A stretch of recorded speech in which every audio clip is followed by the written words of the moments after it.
뺨을 맞는 순간 세상이 멈췄습니다. 제 눈앞에 선 그 젊은 남자의 얼굴이 천천히 일그러지는 게 보였어요. 분노로 가득 찬 그의 눈빛. 저는 그 순간 제 손에서 떨어진 흰 모자를 내려다봤습니다. 병원 복도 바닥에 떨어진 그 모자가 제 존엄의 마지막이었습니다. 72살.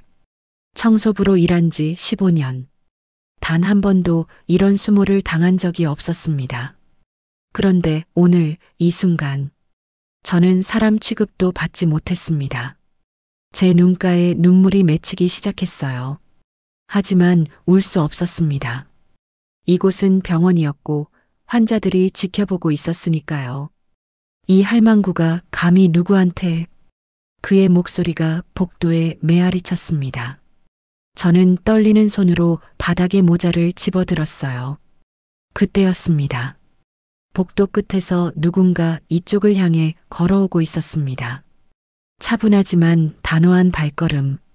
제 인생이 바뀌는 순간이었습니다. 새벽 5시. 알람이 울리기 전에 눈이 떠집니다. 이른이 넘으니 잠이 없어지더군요. 저는 박미나 올해 72살입니다. 서울 강남에 있는 명성병원에서 청소 일을 하고 있어요. 15년째입니다. 딸 지혜를 대학까지 보낸 곳이 바로 이 병원이에요. 옷을 갈아입고 거울을 봤습니다. 주름진 얼굴, 굽은 허리. 하지만 아직 일할 수 있다는 게 감사했어요. 집을 나서니 차가운 새벽 공기가 폐를 파고들었습니다. 버스 정류장까지 10분. 매일 같은 시간, 같은 버스를 탔습니다. 병원에 도착하니 6시. 직원 출입구로 들어가 지하 탈의실로 향했어요. 계단을 내려가는 순간 그 냄새가 코를 찔렀습니다. 습한 공기와 섞인 락스 냄새. 15년을 맡아도 익숙해지지 않는 냄새였어요. 탈의실 문을 열었습니다. 형광등이 깜빡이며 불안정하게 빛을 내뿜었어요. 벽에는 곰팡이 자국이 여기저기 번져 있었습니다. 이곳은 환자들이 보는 병원과는 전혀 다른 세계였어요. 깨끗하고 하얀 병원 뒤편에 어둡고 습한 공간. 저는 청소복으로 갈아입었습니다. 회색 작업복과 흰색 앞치마. 그리고 머리를 덮는 흰 모자. 거울에 비친 제 모습은 누가 봐도 청소부였습니다. 락스통을 들고 복도로 나섰어요. 이른 새벽의 병원은 조용했습니다. 제 일은 간단했어요. 환자들이 깨어나기 전에 모든 복도와 화장실을 깨끗이 닦는 것. 보이지 않는 곳에서 보이는 곳을 지키는 일이었습니다. 손에 걸레를 쥐었습니다. 벌써 몇만 번을 쥐었을 이 걸레. 제 손등은 거칠고 주름졌어요. 락스에 손이 트고 물에 불어터진 손가락.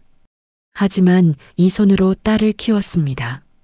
이 손으로 등록금을 냈고 이 손으로 졸업식장에서 눈물을 닦았어요. 바닥을 닦기 시작했습니다. 무릎을 꿇고 허리를 숙이고 한 평 한 평 정성스럽게 닦았어요. 제 일은 천한 게 아니었습니다. 이 병원을 깨끗하게 만드는 건 저였으니까요. 환자들이 편안히 치료받을 수 있는 건 제가 있기 때문이었습니다. 그렇게 생각하며 일했어요. 7시가 되니 병원에 사람들이 하나둘 모이기 시작했습니다. 의사들, 간호사들, 환자들. 그들은 저를 보지 않았어요. 아니, 보이지 않는 사람 취급을 했습니다. 그냥 배경처럼, 공기처럼. 가끔은 부딪혀도 사과 한마디 없이 지나갔어요. 저는 익숙했습니다. 15년 동안 매일 그랬으니까요. 하지만 오늘은 달랐습니다. 3층 복도를 닦고 있는데 높은 구두 소리가 들려왔어요. 어머, 바닥이 미끄러워요. 돌아보니 젊은 간호사가 인상을 찌푸리고 있었습니다. 죄송합니다. 금방 닦아드릴게요. 저는 황급히 물기를 닦았어요. 간호사는 채 타는 소리를 내며 지나갔습니다. 제 심장이 쿵쿵거렸어요. 실수하지 말아야 했습니다. 이 나이에 다른 일자리를 구할 수는 없었으니까요. 점심시간이 되었습니다. 지하 직원 식당으로 내려갔어요. 구석자리에 앉아 배식받은 밥을 먹었습니다. 혼자였어요. 다른 청소 직원들도 있었지만 각자 조용히 밥을 먹었습니다. 말할 기운도 없었고 말할 사람도 없었어요. 식판 위의 밥은 차갑고 딱딱했습니다. 반찬은 김치와 나물 몇 가지. 하지만 감사했어요. 밥을 먹을 수 있다는 것, 일할 수 있다는 것. 그것만으로도 충분했습니다. 오후가 되자 병원은 더 붐볐어요. 외래 환자들이 몰려들었습니다. 저는 화장실을 청소했어요. 변기를 닦고 바닥을 닦고 거울을 닦았습니다. 누군가는 해야 할 일이었어요.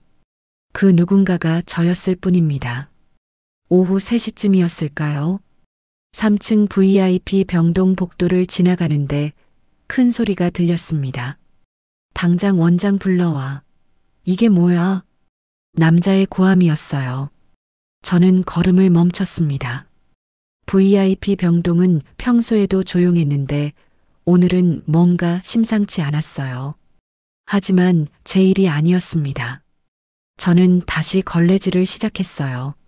무릎을 꿇고 바닥을 닦고 그때였습니다.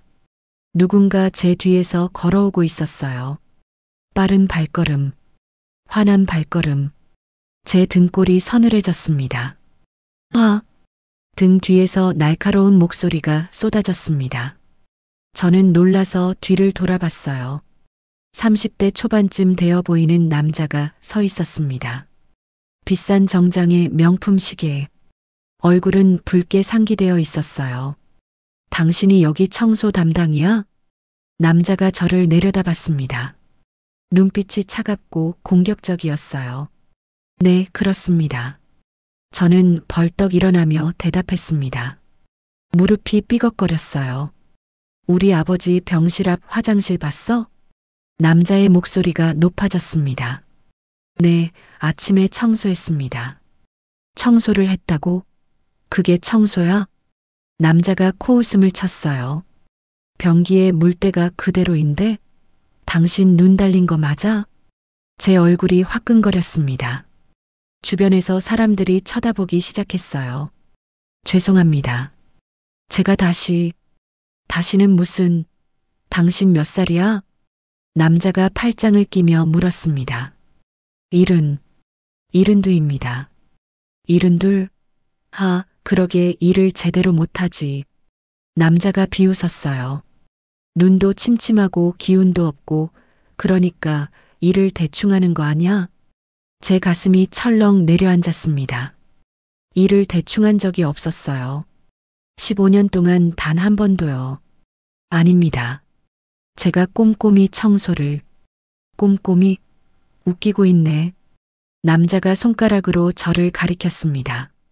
우리 아버지가 누군지 알아? 이 병원 이사야, 이사. 주변이 조용해졌어요. 지나가던 간호사들이 멈춰서서 우리를 봤습니다.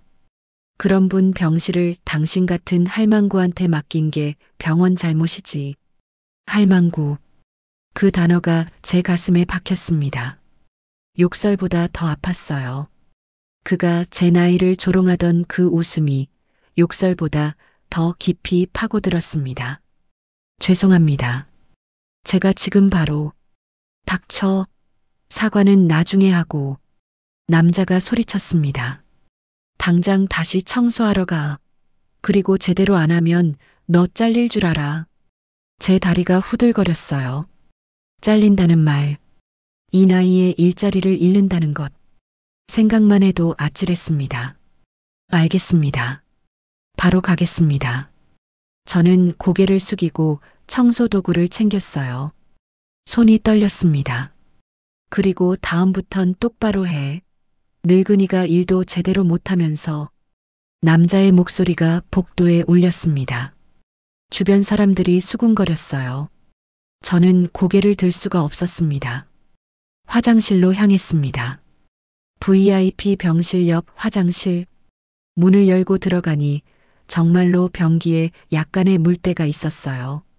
아침에 분명 닦았는데 하루 종일 사용하다 보니 다시 생긴 거였습니다. 하지만 변명의 여지가 없었어요. 저는 무릎을 꿇고 다시 변기를 닦기 시작했습니다. 락스를 붓고 솔로 문지르고 제 눈에서 눈물이 떨어졌어요. 변기 안으로 똑똑 떨어지는 눈물. 누구도 보지 않는 눈물이었습니다. 72살. 아직도 무릎 꿇고 변기를 닦아야 하는 나이. 아직도 욕을 먹으며 일해야 하는 나이.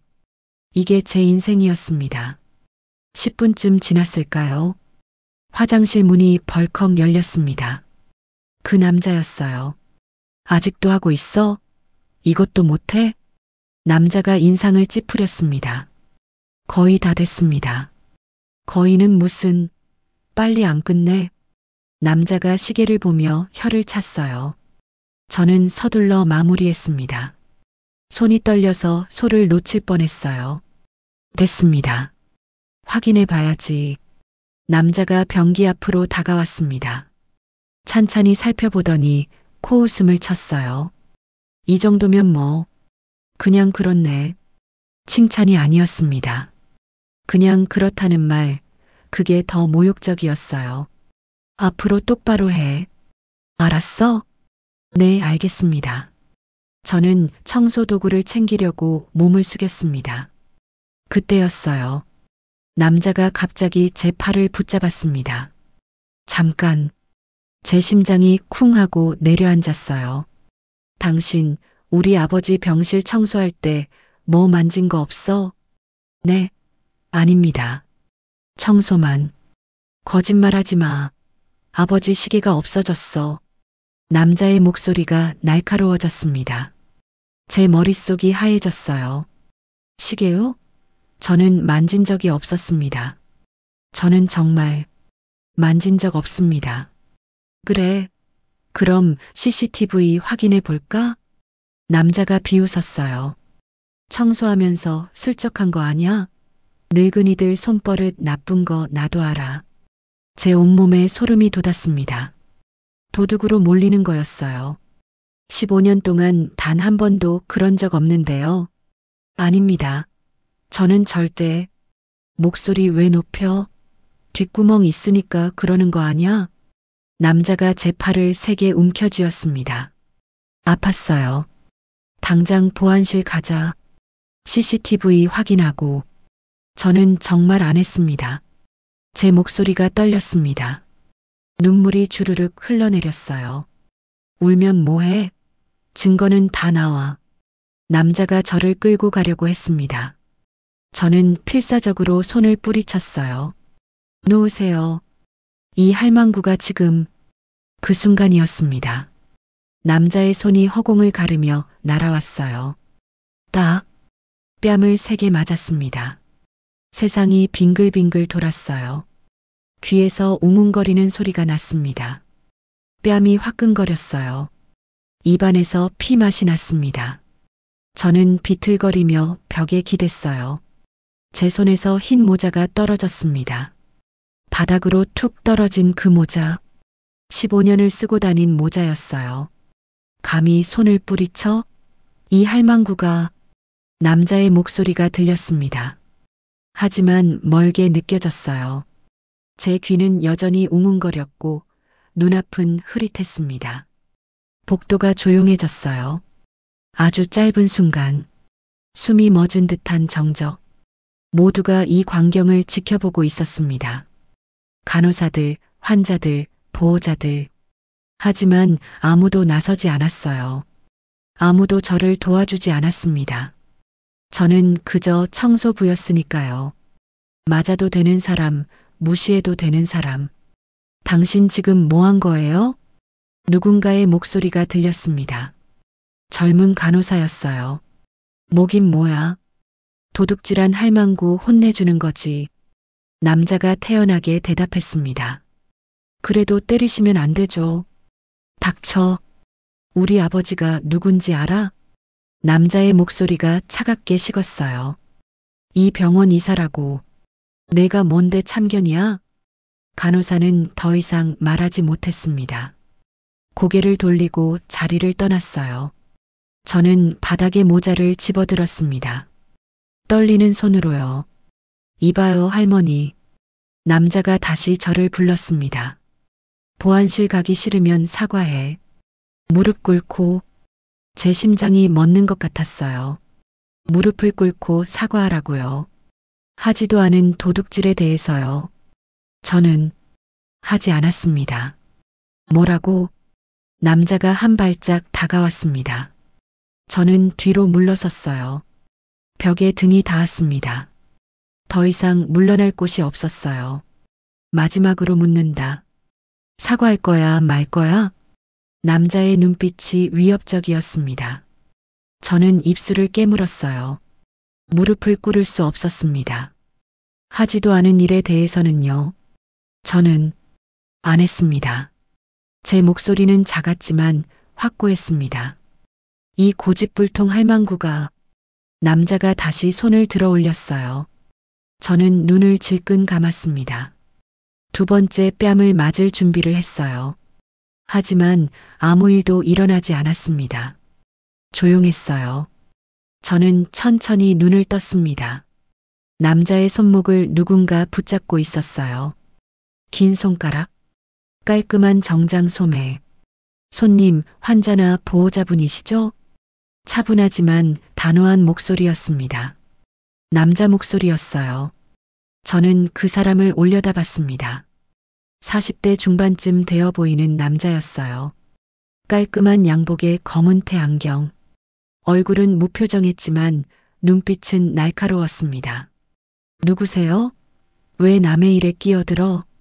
오명준이 손목을 빼내며 물었어요. 변호사 최민석입니다.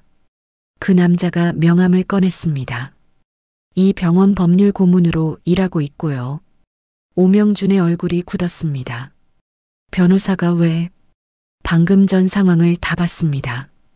최민석이 저를 가리켰어요. 이분을 폭행하셨죠? 폭행? 그냥 뺨 한 대 때린 건데. 오명준이 코웃음을 쳤습니다. 청소부 주제에 버릇없이 굴길래 혼내준 거예요. 주제요? 최민석의 목소리가 낮아졌습니다. 사람한테 주제가 어디 있습니까? 에이, 뭔 소리. 이 할망구가 우리 아버지 시계 훔쳐갔다고요. 증거가 있습니까? 최민석이 물었습니다. 증거는 CCTV 보면 나오죠. 그럼 보안실에 가서 확인하시죠. 폭행은 왜 하셨습니까? 오명준이 말문이 막혔어요. 일단 이분부터 치료받게 해야겠습니다. 최민석이 제게 다가왔습니다. 괜찮으세요? 저는 고개를 끄덕였어요. 말이 나오지 않았습니다. 눈물만 계속 흘러내렸어요. 병원 측에 정식으로 항의하겠습니다. 최민석이 오명준을 봤습니다. 아버님이 이사라고 하셨죠? 그럼 더 큰 문제네요. 뭐가 문제인데요? 병원 이사 아들이 병원 직원을 폭행했습니다. 이건 단순 폭행이 아니라 조직 내 갑질이에요. 오명준의 얼굴이 새하얘졌어요. 제가 노동청에 진정서를 넣을 수도 있고 언론에 제보할 수도 있습니다. 잠깐만요. 그건 이분이 원하신다면 말이죠. 최민석이 저를 봤습니다. 어떻게 하시겠습니까? 저는 입술을 떨었어요. 무슨 말을 해야 할지 몰랐습니다. 이 나이에 싸움을 벌여야 하나요? 일자리를 잃을지도 모르는데요. 저는 제 목소리가 잠겼습니다. 천천히 생각하세요. 최민석 변호사가 부드럽게 말했습니다. 지금 결정하지 않으셔도 됩니다. 저는 고개를 숙였어요. 눈물이 뚝뚝 떨어졌습니다. 일단 진료부터 받으시죠. 최민석이 제 팔을 살짝 받쳐줬어요. 걸을 수 있으세요? 저는 고개를 끄덕였습니다. 다리에 힘을 주고 한 걸음 내디뎠어요. 휘청거렸지만 걸을 수 있었습니다. 저기 변호사 양반. 오명준이 다가왔습니다. 우리 잘 이야기해 봅시다. 굳이 크게 만들 필요 없잖아요. 최민석이 손을 들어 그를 막았어요. 저한테 할 말 있으시면 제 사무실로 연락하세요. 아니, 그게 아니라 지금은 이분 치료가 우선입니다. 최민석은 더 이상 대답하지 않았어요. 저를 부축해서 복도를 걸었습니다. 한 걸음, 두 걸음. 제 뒤에서 오명준의 발걸음 소리가 멀어졌어요. 우리는 응급실로 향했습니다. 여기 앉으세요. 최민석이 대기실 의자를 가리켰어요. 저는 조심스럽게 앉았습니다.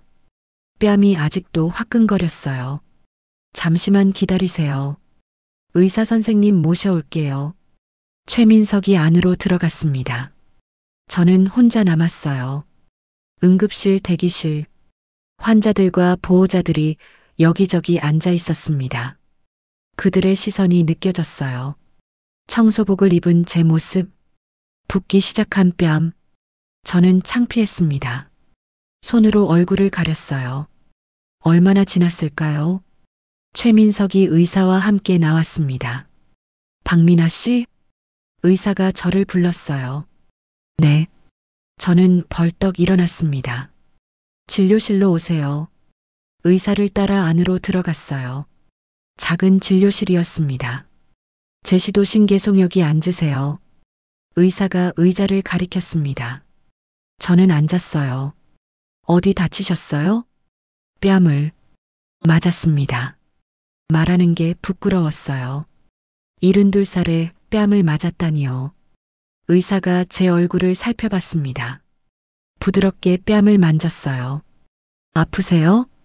네, 조금요. 많이 부었네요. 냉찜질 해드릴게요.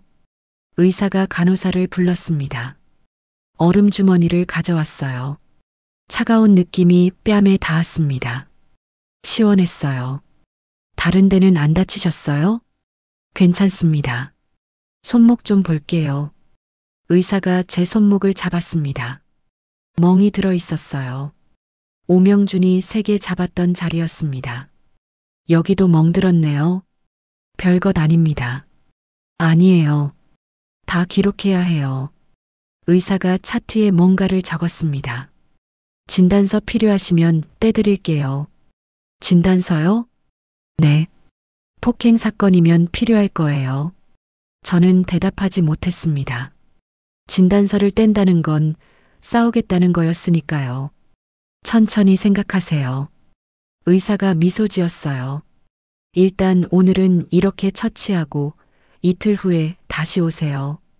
감사합니다. 진료실을 나왔습니다. 최민석이 밖에서 기다리고 있었어요. 괜찮으세요? 네, 괜찮습니다. 저는 고개를 숙였어요. 도와주셔서 감사합니다. 아니에요. 당연한 일을 했을 뿐이에요. 최민석이 명함을 꺼냈습니다. 제 연락처예요. 필요하시면 언제든 연락하세요. 저는 명함을 받았어요. 떨리는 손으로요. 법률 상담은 무료로 해드릴게요. 저는 돈이 없습니다. 제 목소리가 작아졌어요. 돈 이야기는 나중에 해요. 일단 생각부터 하세요. 최민석이 제 어깨를 가볍게 두드렸습니다. 맞고 사는 게 당연한 건 아니잖아요.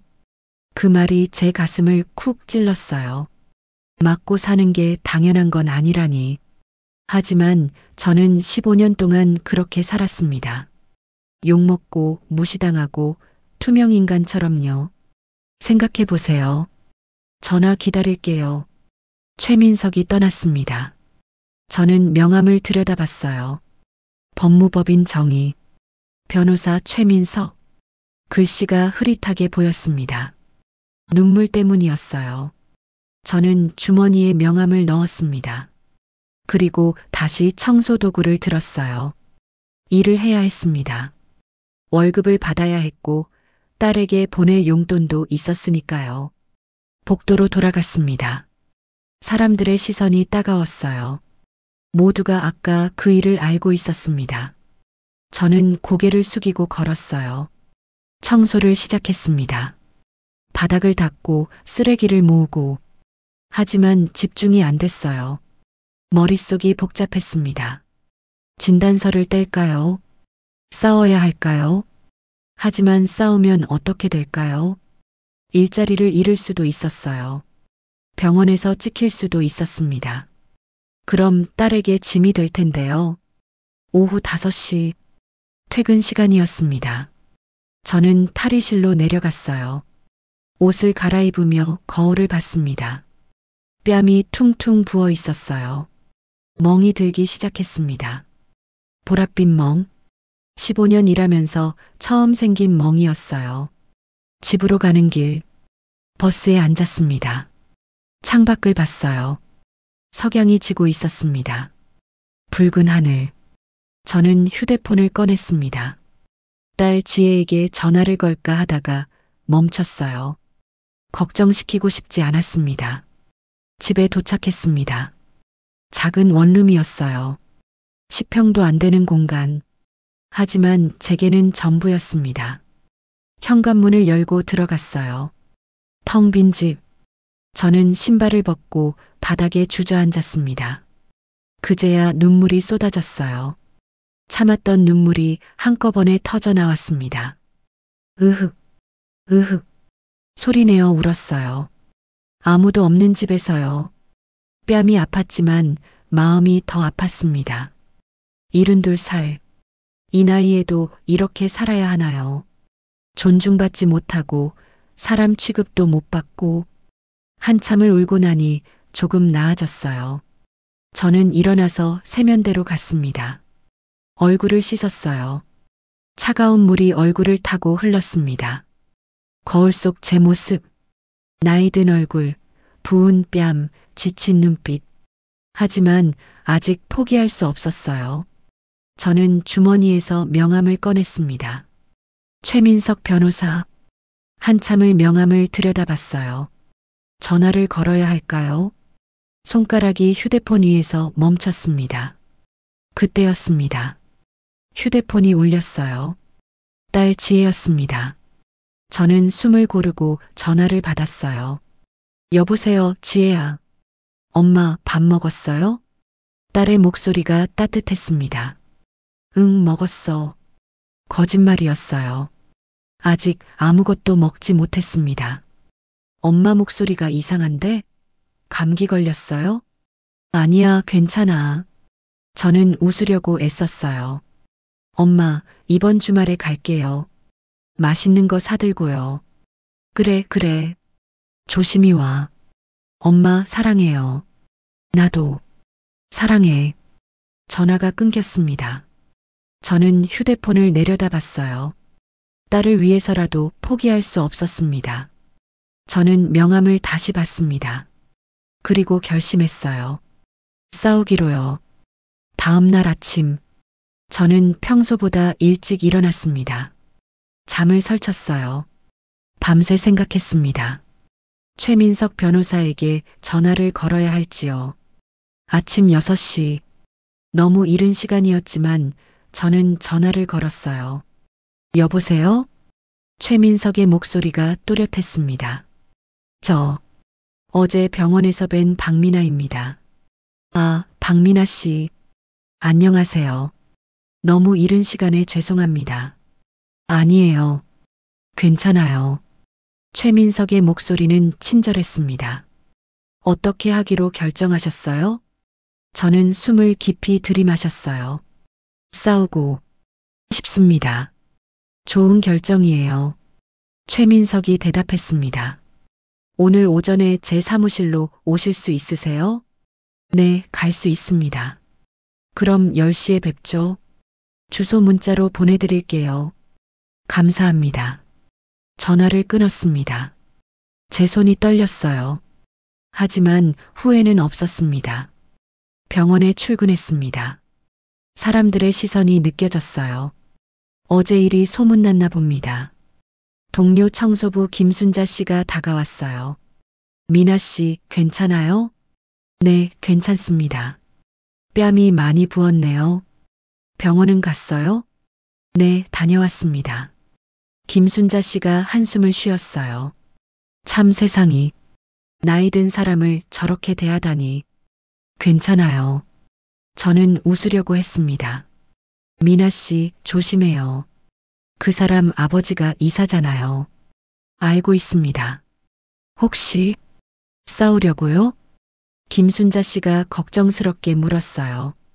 저는 대답하지 않았습니다. 미나 씨, 우리 같은 사람은요. 김순자 씨가 말을 흐렸어요. 그냥 참고 사는 게 편해요. 싸우면 질 게 뻔하잖아요. 저는 알았습니다. 김순자 씨 말이 맞을지도 몰라요. 하지만 더 이상 참고 싶지 않았습니다. 9시 반. 저는 병원을 나섰습니다. 연차를 냈어요. 15년 일하면서 처음 내는 연차였습니다. 최민석의 사무실은 강남역 근처에 있었어요. 지하철을 타고 갔습니다.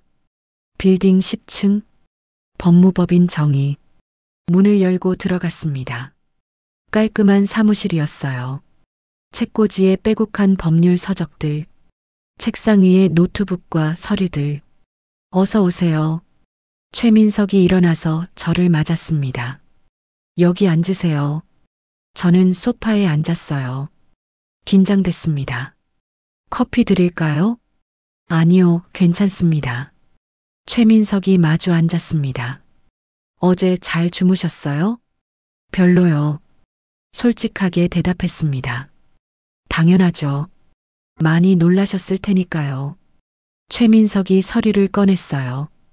일단 상황 정리부터 할게요. 네. 오명준 씨가 박미나 씨를 폭행했고 도둑으로 몰았습니다. 최민석이 펜으로 적기 시작했어요. 시계는 찾았나요? 제가 물었습니다. 네. 어젯밤에 찾았대요. 어디서요? 환자복 주머니에 있었답니다. 이사님이 직접 넣어두고 까먹으신 거죠. 저는 허탈하게 웃었어요. 도둑으로 몰렸던 이유가 그거였다니요. 오명준 씨가 사과했나요? 아니요. 최민석이 고개를 저었어요. 오히려 이사실에서 압력이 들어왔습니다. 압력이요? 박미나 씨를 해고하라는 압력이요. 제 가슴이 철렁했습니다. 하지만 걱정하지 마세요. 최민석이 말했어요. 제가 병원 원장님께 직접 말씀드렸습니다. 부당해고는 불법이라고요. 원장님이 뭐라고 하셨어요? 일단 보류하겠답니다. 조금 안심이 됐어요. 이제 우리가 할 일은요. 최민석이 말했습니다. 첫째, 진단서를 떼야 해요. 폭행 증거를 확보하는 겁니다. 네. 둘째, CCTV 영상을 확보해야 해요. 병원이 줄까요? 법적으로 요청하면 줘야 해요. 최민석이 설명했습니다. 셋째, 목격자 진술을 받아야 해요. 하지만 아무도 나서지 않을 것 같은데요. 저는 걱정스러웠습니다. 제가 알아볼게요. 최민석이 자신 있게 말했어요. 그리고 마지막으로 고소장을 작성할 겁니다. 고소요? 네. 폭행죄로 고소하는 겁니다. 제 심장이 빨리 뛰었어요. 고소라니. 생각만 해도 무서웠습니다. 무섭죠? 최민석이 물었어요. 네. 솔직히요. 당연해요. 처음이니까요. 최민석이 제 눈을 봤습니다. 하지만 박미나 씨, 이건 시만의 싸움이 아니에요. 네. 이 나라 모든 노인 노동자들의 싸움이에요. 최민석의 목소리가 진지했습니다. 나이 들었다고 함부로 대해도 된다는 인식, 그걸 바꿔야 해요. 저는 고개를 끄덕였어요. 제가 도와드릴게요. 끝까지요. 최민석의 말이 힘이 됐습니다. 감사합니다. 감사는요. 제가 해야죠. 최민석이 웃었어요. 용기 내주셔서요. 사무실을 나왔습니다. 마음이 조금 가벼워졌어요. 혼자가 아니라는 게 느껴졌습니다. 병원으로 돌아갔습니다. 오후 근무를 해야 했어요. 복도를 지나가는데 누군가 저를 불렀습니다. 박미나 씨? 돌아보니 병원 원장이었어요. 네, 원장님. 저는 급히 인사했습니다. 잠깐 제 방으로 올 수 있겠어요? 네, 그러겠습니다. 원장실로 따라갔습니다. 넓고 깔끔한 방이었어요. 앉으세요. 원장이 소파를 가리켰습니다. 저는 조심스럽게 앉았어요. 원장도 마주 앉았습니다. 어제 일 들었어요. 죄송합니다. 저는 고개를 숙였습니다. 왜 사과를 해요? 원장이 물었어요. 박미나 씨가 잘못한 게 없는데. 저는 고개를 들었습니다. 원장의 얼굴은 진지했어요. 오명준 씨가 잘못한 겁니다. 하지만은 없어요. 원장이 단호하게 말했습니다. 폭행은 어떤 이유로도 정당화될 수 없어요. 저는 놀랐습니다. 원장이 제 편을 들어주다니요. 이사실에서 압력이 들어왔죠? 네, 들었습니다. 무시하세요. 원장이 말했어요. 병원은 제가 운영합니다. 이사라고 해도 함부로 할 순 없어요. 감사합니다, 원장님. 제 목소리가 떨렸어요. 사람을 대하는 품격은요. 원장이 창밖을 봤습니다. 직함이 아니라 마음에서 나오는 겁니다. 그 말이 제 가슴에 와닿았어요. 박미나 씨는 15년 동안 이 병원을 지켜왔어요. 원장이 저를 봤습니다. 그 누구보다 성실하고 정직하게요. 눈물이 났습니다. 제가 지켜드릴게요. 걱정하지 마세요. 원장님, 가서 일하세요. 당당하게요. 저는 고개를 숙여 인사했습니다. 원장실을 나왔어요. 복도를 걸으며 눈물을 닦았습니다. 세상이 다 나쁜 건 아니었어요. 좋은 사람도 있었습니다. 저를 지켜주려는 사람들도 있었어요. 그날 밤, 집에 돌아와 거울을 봤습니다. 뺨에 멍은 여전했지만 제 눈빛은 달라져 있었어요. 포기하지 않은 눈빛, 싸우기로 한 눈빛. 저는 휴대폰을 꺼내 딸에게 전화를 걸었습니다. 여보세요, 지혜야. 엄마, 무슨 일이에요? 지혜야, 엄마가 할 말이 있어. 저는 숨을 깊이 들이마셨어요. 그리고 어제 있었던 일을 모두 말했습니다. 엄마, 지금 뭐라고 하신 거예요? 딸 지혜의 목소리가 떨렸습니다. 뺨을 맞았다고요? 응, 어제 일이야. 저는 최대한 담담하게 말하려고 했어요. 당장 병원 가요. 어떤 놈이 감히. 지혜가 화를 냈습니다. 진정해, 지혜야. 엄마는 괜찮아.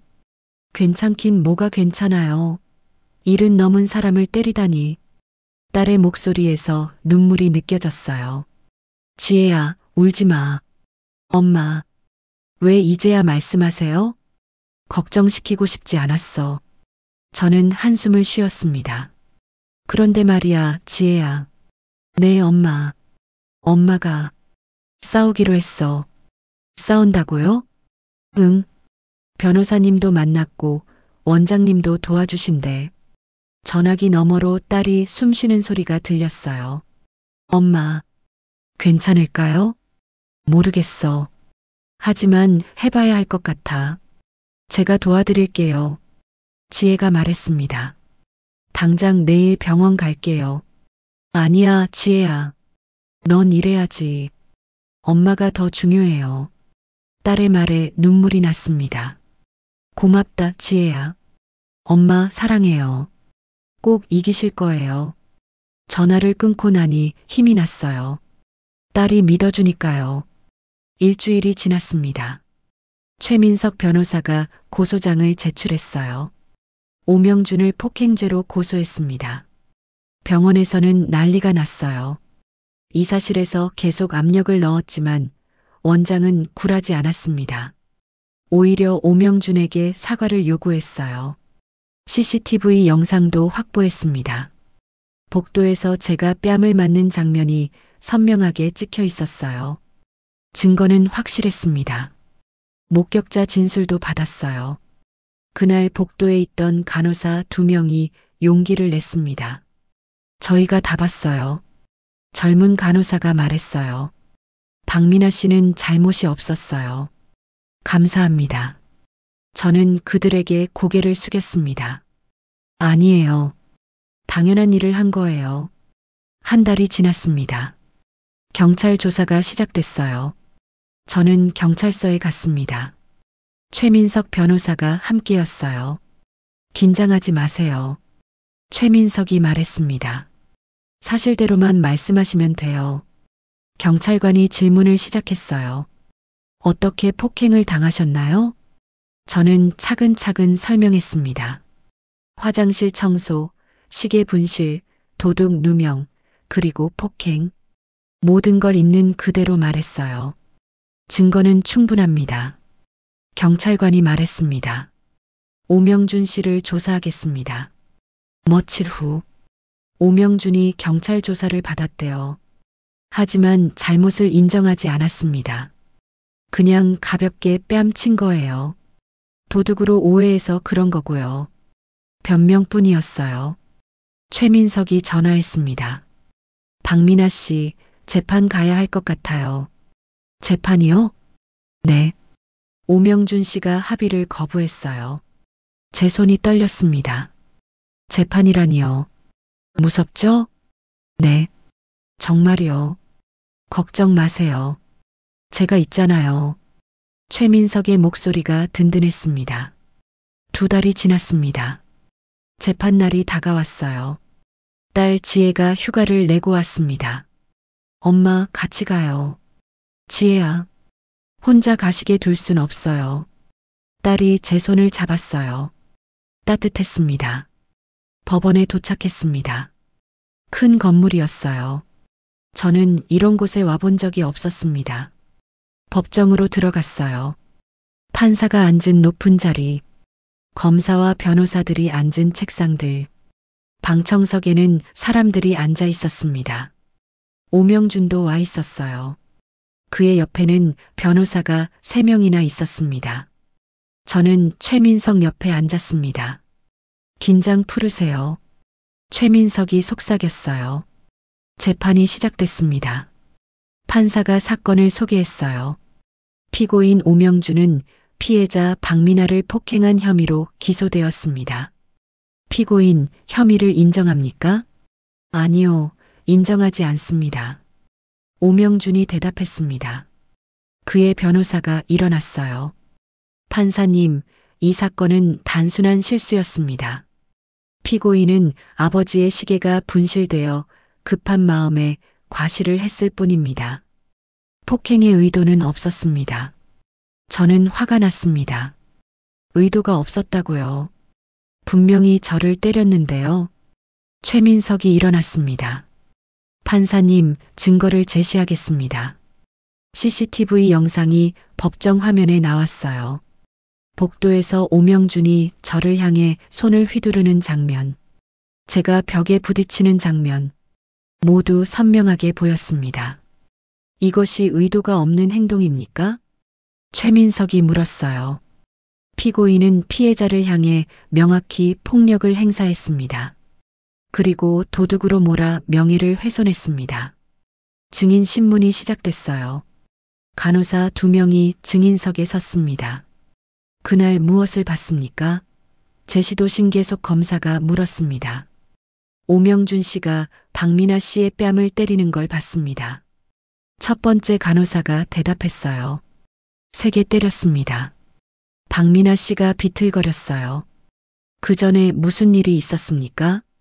오명준 씨가 박민아 씨를 도둑이라고 소리쳤습니다. 두 번째 간호사가 말했어요. 하지만 박민아 씨는 아무것도 훔치지 않았어요. 어떻게 아십니까? 나중에 시계가 환자복에서 나왔거든요. 법정이 술렁였습니다. 오명준의 얼굴이 굳었어요. 그러면 오명준 씨는 잘못된 의심으로 피해자를 폭행한 겁니까? 네, 그렇습니다. 증인들이 자리로 돌아갔습니다. 이번엔 제 차례였어요. 피해자 박민아 씨, 증인석으로 나오세요. 판사가 말했습니다. 저는 떨리는 다리로 일어났어요. 증인석까지 걸어갔습니다. 모두의 시선이 저를 향했어요. 선서하시겠습니까? 네. 저는 오른손을 들었습니다. 양심에 따라 숨김없이 사실대로 말하겠습니다. 자리에 앉았습니다. 최민석이 다가왔어요.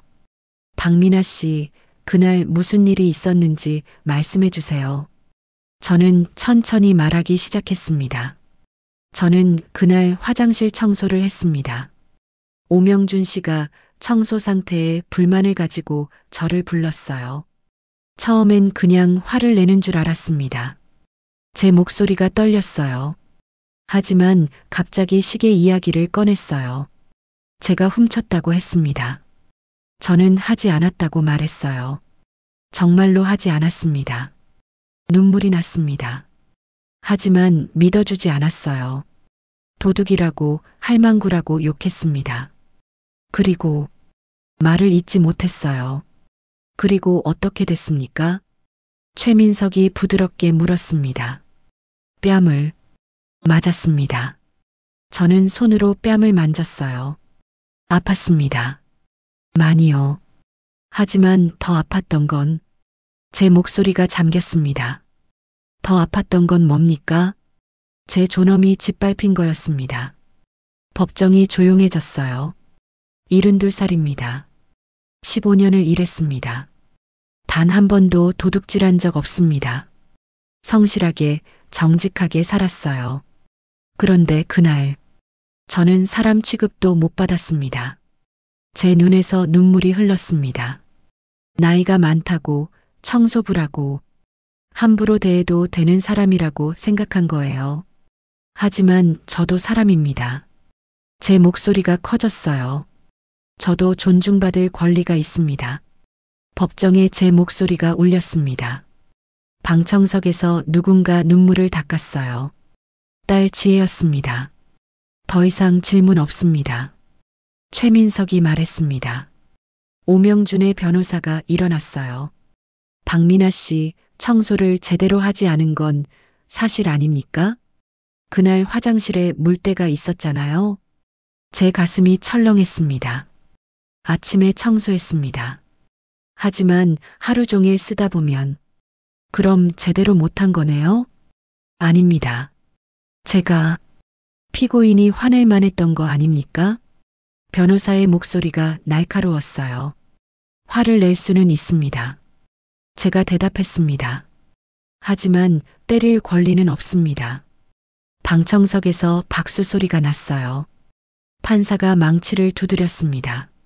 숙려하십시오. 변호사가 물러났어요. 증인 신문이 끝났습니다.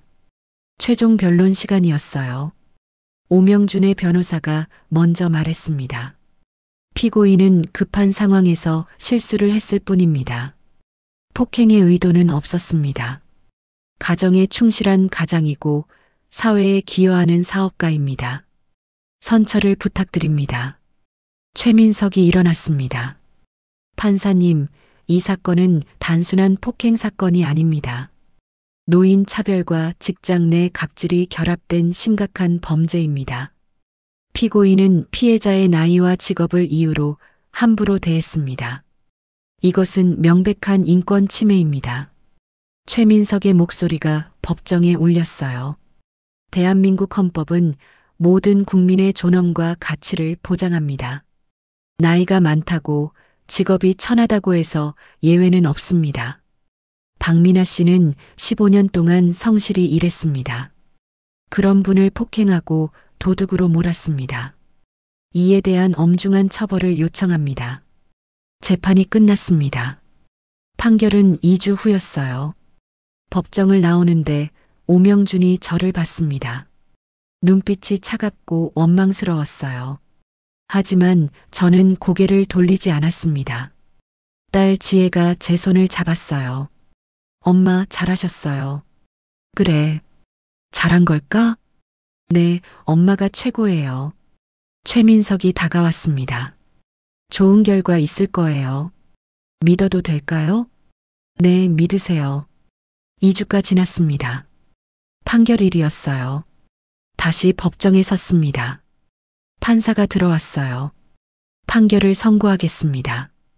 법정이 조용해졌습니다. 제 심장이 쿵쿵 뛰었어요. 피고인 오명준, 판사가 말했습니다. 폭행죄 및 명예훼손죄로 징역 6개월에 집행유예 2년을 선고합니다. 그리고 사회봉사 200시간을 명합니다. 판사가 오명준을 봤어요. 피고인은 피해자의 나이와 직업을 이유로 부당하게 대했습니다. 이는 우리 사회가 근절해야 할 악습입니다. 모든 사람은 존중받을 권리가 있습니다. 피고인은 이를 깊이 반성하기 바랍니다. 망치가 내려쳤습니다. 판결이 끝났어요. 저는 그 자리에 멍하니 서 있었습니다. 이겼어요, 엄마. 지혜가 저를 안았습니다. 정말 이긴 거야? 네, 이긴 거예요. 눈물이 쏟아졌어요. 기쁨의 눈물이었습니다. 최민석이 다가왔어요. 축하드립니다. 감사합니다, 변호사님. 아니에요. 박민아 씨가 용기 내주셔서 가능했어요. 법정을 나왔습니다. 햇살이 눈부셨어요. 오랜만에 느껴보는 따뜻한 햇살이었습니다. 다음 날 병원에 출근했어요. 사람들의 시선이 달라졌습니다. 존중하는 눈빛이었어요. 박민아 씨, 김순자 씨가 달려왔습니다. 축하해요. 뉴스 봤어요. 뉴스요? 네, 지역 뉴스에 나왔어요.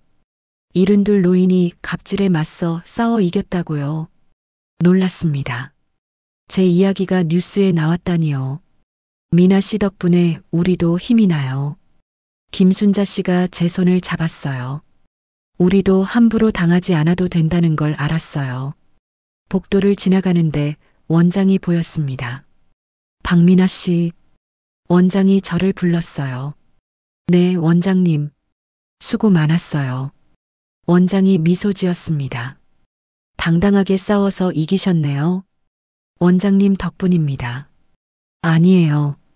박민아 씨 용기 덕분이죠. 원장이 봉투 하나를 건넸어요. 이건 뭔가요? 위로금입니다. 병원 차원에서 드리는 거예요. 아니에요, 이건. 받으세요. 당연한 겁니다. 저는 봉투를 받았습니다. 감사했어요. 그날 밤 집에 돌아와 거울을 봤습니다. 뺨의 멍은 이제 다 나았어요. 하지만 제 눈빛은 달라져 있었습니다. 더 이상 주눅 들지 않은 눈빛, 당당한 눈빛이었어요. 휴대폰이 울렸습니다. 딸 지혜였어요. 엄마. 응, 지혜야.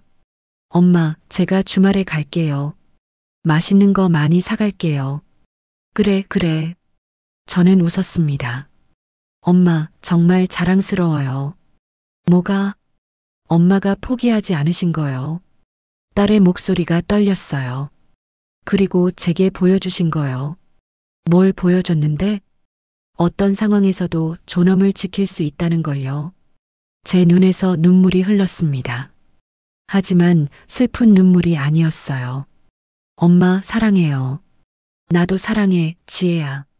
전화를 끊었습니다. 창밖을 봤어요. 밤하늘에 별이 빛나고 있었습니다.